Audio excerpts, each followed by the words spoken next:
The poem Tiger, written by George Leslie Norris.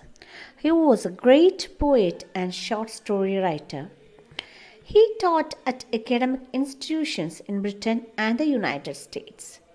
Norris is considered one of the most important Welsh writers, and his work has won many prizes. Some of his famous literary works are Finding Gold, Sliding, and The Girl from Cardigan. Many of his poems speak about the beauty of the natural world.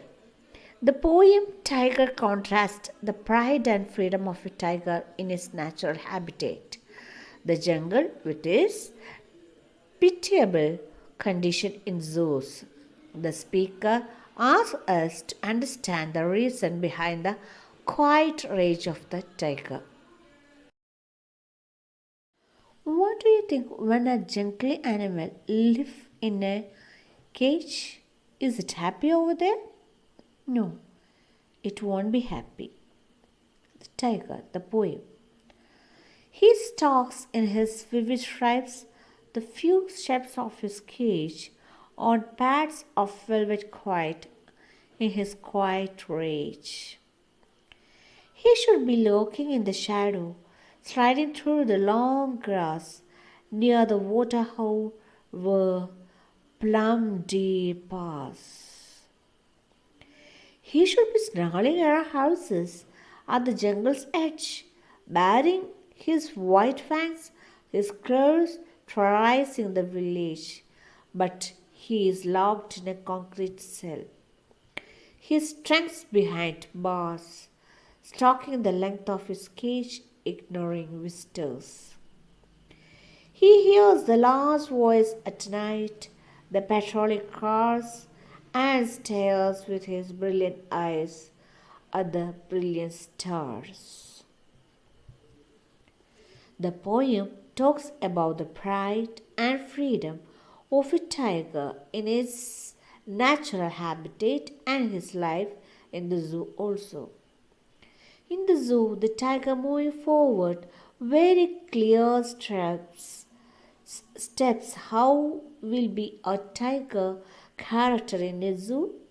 He only can take very few steps, just like doesn't make any sound.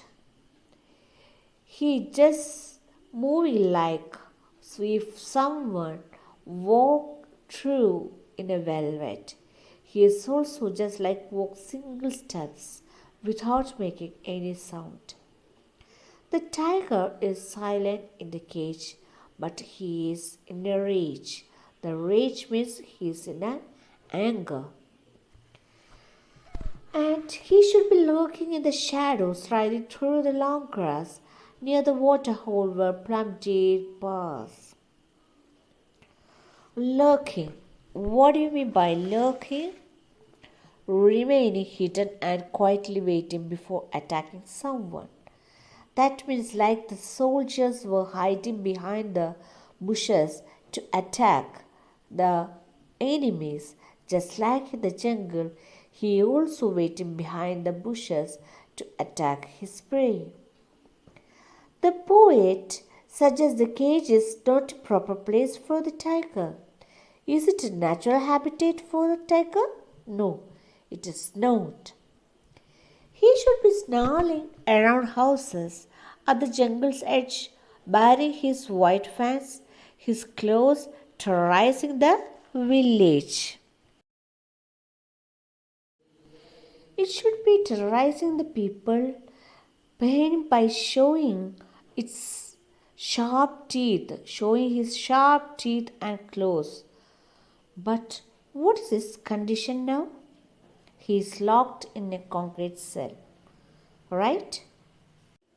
His strength behind bars, stalking the length of his cage, ignoring visitors. He doesn't want to see any of the visitors who are ready to see him. He is very much restless. He is locked in a concrete cell. Thus, the poet says that the tiger's strength is locked behind the bars. He is not at all interested looking at the visitors. The last answer. He hears the last voice at night, the patrolling cars, and stares with his brilliant eyes at the brilliant stars. The poet tells us that the tiger is not at all happy in the cage and he is very much restless. He hears the sound of patrolling cars. What do you mean by patrolling cars? Yes, it is going around a place to guard it. And that time he just looks to the sky and to the stars with his bright eyes, which means he is longing for his habitat, his freedom. It gives us the idea that the tiger wants to go back to the jungle. He loves his freedom. So, here the poet talks about the pride and freedom of a tiger in its natural habitat. The jungle with its pitiable condition in zoos. The speaker asks us to understand the reason behind the quiet rage of the tiger.